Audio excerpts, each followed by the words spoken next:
Hola, ¿qué tal? Yo soy Alex y me gusta conversar de libros. En el video del día de hoy les quiero compartir de mis lecturas del mes de mayo. Están más o menos ordenadas desde las lecturas infantiles hasta lecturas consideradas adultas, incluyendo ensayo. Mi pelo chino de Junko Ogata Aguilar, ilustrado por Reina Pelcastre Reyes. Este libro cuenta con una traducción al Tunsavi, espero estarlo pronunciando bien, que es una lengua originaria, y esa traslación la hizo Nadia López García, así que estamos hablando de un libro infantil bilingüe. El libro tiene como finalidad hablar de la diversidad de cabello porque es bastante cierto que en la media publicitaria y en la mayoría de los personajes en televisión y películas es que vemos cierto tipo de rasgos y colores, pero también de texturas en los cabellos. Entonces es habitual que las infancias con el cabello chino, rizado o como tú le llegues a llamar, piensen que su cabello es como complicado o como no tan bonito, o que la gente les diga, tienen el cabello muy despeinado, cuando en realidad solo es una diversidad corporal más. Entonces, el libro es muy bonito en ese aspecto porque te hace viajar de cómo puedes también interpretar tu cabello. Es un cuento muy cortito, así que es un libro que sí recomiendo mucho. El diario completamente verídico de un indio a tiempo parcial, escrito por Sherman Alexie. Él es de un pueblo originario llamado Spokane, que geográficamente está ubicado en Estados Unidos. Este libro es una especie de memoir novelizado de la propia vida de Sherman al relatarnos cómo fue parte de su adolescencia, qué es lo que significa confrontar también su identidad, su realidad y el mundo adverso cuando el mundo realmente hace lecturas de tu cuerpo, es decir, habla de racismo y clasismo de una forma bastante sencilla pero evidente. Está escrito de una forma muy graciosa, sientes la voz adolescente bastante real. Al ser un adolescente también hace obviamente comentarios sobre cuando alguien le atrae y las reacciones corporales o experimentar, así que en esa parte supongo que puede ser sensible para algunas personas, pero creo que si justo lo lee alguien de 12, 13 años va a sentir bastante identificación. Y pues también se cuestiona incluso estos temas de belleza hegemónica que te venden los medios y cómo tú al ser una persona racializada también los absorbes y también es algo que buscas. Este libro me gustó mucho, me pareció gracioso, me pareció como muy reflexivo, porque cuando te confrontas a diversas realidades, pues sí te cuestionas un montón de cosas en ti y no siempre eso es fácil. Algo que sí quisiera advertir, y es más sobre el autor, es que él ha pasado por varios procesos judiciales de ser señalado como un agresor a diferentes mujeres. Entonces, si para ti esto es algo sensible e importante, entonces te recomendaría buscar el libro en una librería de usados o en algún otro tipo de descarga, pero pues al final esto es una edición completamente personal. Y ya solo como un tema anecdótico propio, este libro pasó por las manos de Frida de Epílogo por Carlota de Mi Escena Final y llegó a mí. Entonces creo que también es bonito cómo es el propio viaje y la vida útil de un libro al pasar por diferentes manos. El marido de mi hermano, Gengoro Tagame, Japón. Leí los 4 tomos que involucran toda la extensión de la obra. Los leí en 2 volúmenes de forma digital que pude encontrar como muy económicos. Y aunque no es la forma idónea de leer manga, también lo hago así para ahorrar dinero o para saber si la obra me gusta lo suficiente para comprarla después en físico. Esta obra nos va a contar de Yaichi y la familia que forma con Kana, su hija, y de cómo un día llega a su vida Mike Flanagan, que es una persona de Canadá, es el reciente viudo del hermano de Yaichi. Y así es como empieza esta obra para hablarnos un montón de este tema familiar, de lo que es realmente aceptarnos, de que el amor pues sí nos une y sobre todo nos concilia cuando hay entendimiento y respeto.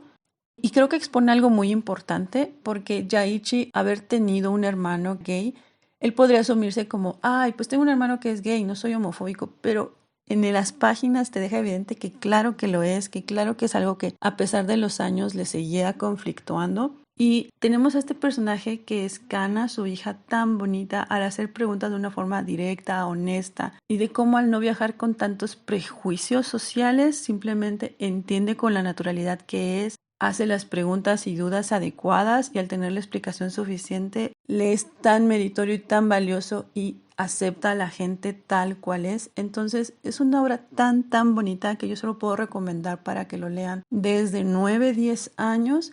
Si quiero hacerme de mi copia física para poderlo compartir o tal vez incluso regalar.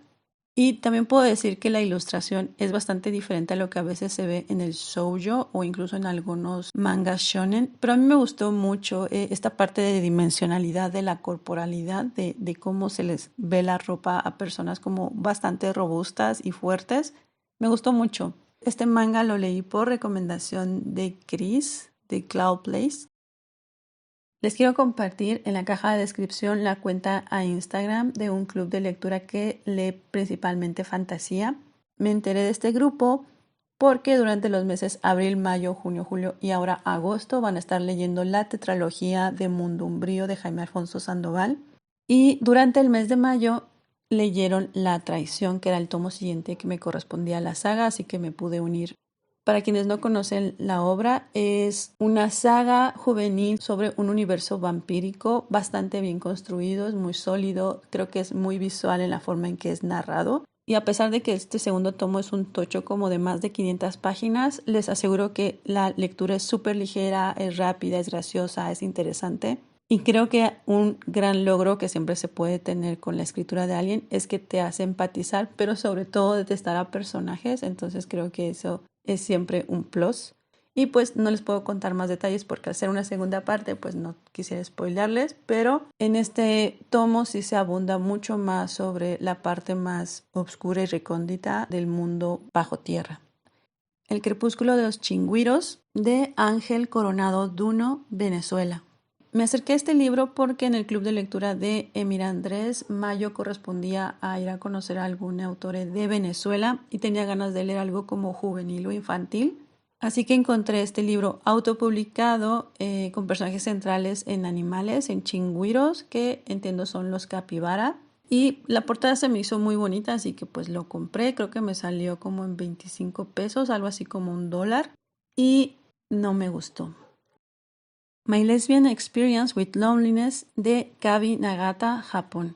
Si bien es un manga, quisiera referirme a esta obra más como una novela gráfica, al ser también un memoir en el que la autora nos comparte cómo es que este mundo le abruma y cómo sí intentó seguir como con las reglas establecidas de secundario, preparatoria, haces la universidad, trabajas profesionalmente y tienes ciertos logros que según la sociedad considera mínimos como para considerarte una persona adulta.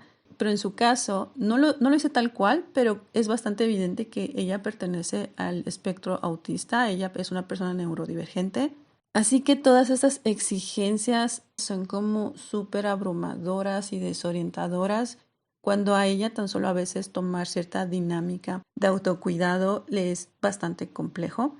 Entonces la obra termina siendo como algo muy íntimo y de hacer muchísimas reflexiones de cómo son sus relaciones consigo, con su cuerpo, con su madre, con sus potenciales intereses. Me queda claro que ella es una persona romántica en el sentido de que tiene intereses sobre los chicos, pero sobre todo sobre las chicas. Pero al ir avanzando y a pesar del título, yo pensaría que ella incluso es una persona asexual. Y creo que es lo diverso o interesante de leer las obras, que es que pues al final cada persona puede sacar sus propias conclusiones, porque escuchaba a Alex Reed comentar de justo nombrarle como una persona lesbiana y pues también no conozco toda su obra ni todas sus experiencias ni tampoco pienso explicarle a la autora realmente quién es o cómo vive. Pero me resulta muy interesante justo cómo ella experimenta muchas fases de su propia vida. Es un trabajo, una obra que sí considero bastante más adulta, así que si buscas un manga que no sea tan infantil o mágico, este podría ser uno al que te podrías acercar sin problema con estas debidas advertencias de trastornos de la conducta alimenticia, de autolesiones y de cómo ser a veces una persona neurodivergente es muy duro en un mundo capacitista. En formato de audiolibro escuché La Milla Verde de Stephen King, es un famoso autor de Estados Unidos. En esta obra nos va a contar de Paul, que es un jefe de una zona en la que están presos condenados a muerte por electrocución. y nos introduce y desarrolla a sus compañeros de una forma, yo siento que bastante humana y detalles. Esto es una característica de King, le encanta abonar sobre los carices de sus personajes. Y también nos va a ir presentando a los hombres que están ahí por crímenes diversos y sobre todo nos va a hablar de John Coffey, sí, como la bebida, pero se escribe diferente, que es un hombre que cuenta con habilidades no humanas. Y para quienes hayan visto la película, que en México por lo menos se conoce como Milagros Inesperados, pues saben a qué poderes son. Y para fans de King podemos hablar de que Coffey es una de las personas que posee el famoso Resplandor.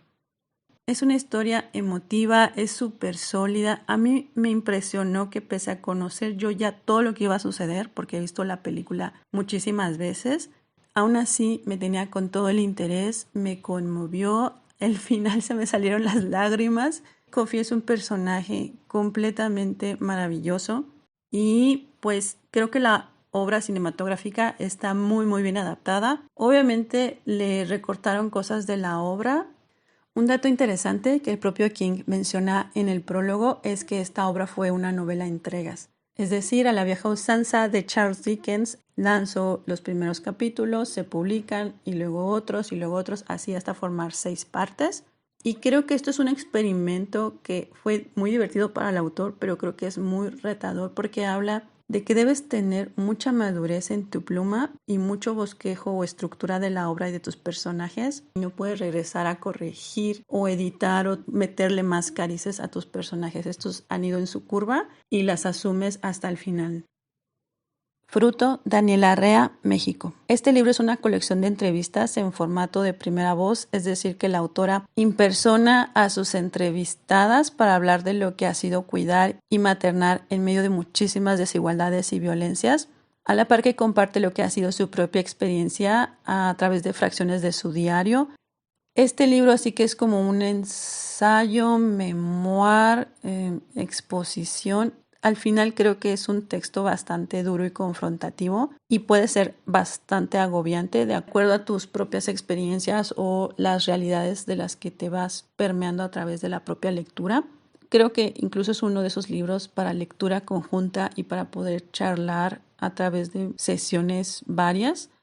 También cuenta con partes muy bonitas que siento que fueron colocadas también para desahogar tanta aprensión. Y al final esta cosa bonita que se añade termina siendo un poco controversial porque ahí Daniela habla justo de las palabras y diálogos de sus propias hijas, incluso añade fotos de ellas. Y a mí eso me parecía algo como muy lleno de ternura o con muchísima reflexión porque son ellas también hablando cómo es vivirla a ella como madre, así pequeñitas, de percibir sus enojos y su frustración y de cómo viven las propias tristezas de su mamá. He leído y visto comentarios de gente que eso no les agradó porque al final es abrirle una puerta muy personal de unas niñitas a una forma muy pública.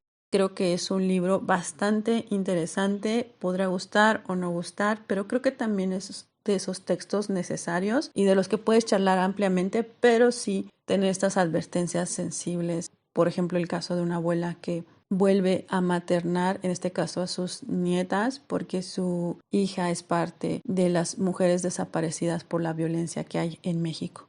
Entonces imagínense, por ahí va la línea también del texto. Así que pues sí lo recomiendo, pero pues es acercarse con cierta mesura.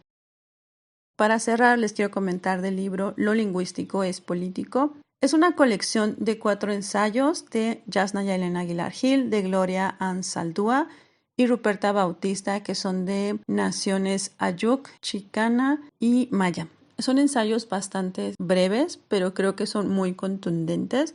Incluso el primero con el que abre este libro es sobre la reivindicación y la necesidad de escribir, de qué significa contar tu propia historia. Es un texto súper poderoso y más si tú eres una persona que disfruta el escribir. Creo que son ensayos que te podrán abrazar de distintas maneras y dado que Yasnaya es lingüista, pues enuncia este poder que tienen también las lenguas originarias, resistiendo y sobreviviendo. Este libro fue publicado por ONA Ediciones. Sus libros son de una encuadernación sencilla, creo que son importantes y necesarios de ser leídos. y por lo que sé, por lo menos tienen distribución nacional en México, así que si te queda, espero que puedas un día acercarte a alguna de sus obras. Y eso sería todo. Muchas gracias por el tiempo de ver y escuchar. Bye.